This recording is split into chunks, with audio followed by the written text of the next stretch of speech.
بسم اللہ الرحمن الرحیم۔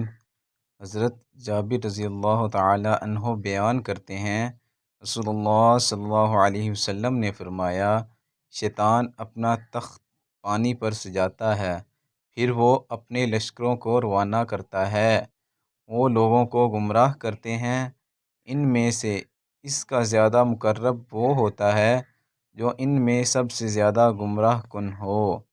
ان میں سے ایک آتا ہے تو وہ بتاتا ہے میں نے یہ کیا، تو وہ کہتا ہے تو نے کچھ بھی نہیں کیا۔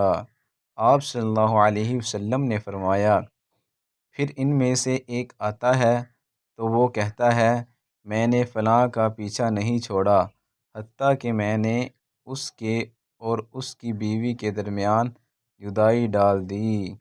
آپ صلی اللہ علیہ وسلم نے فرمایا، وہ شیطان اسے اپنے قریب کر لیتا ہے اور کہتا ہے ہاں تم بہت خوب ہو۔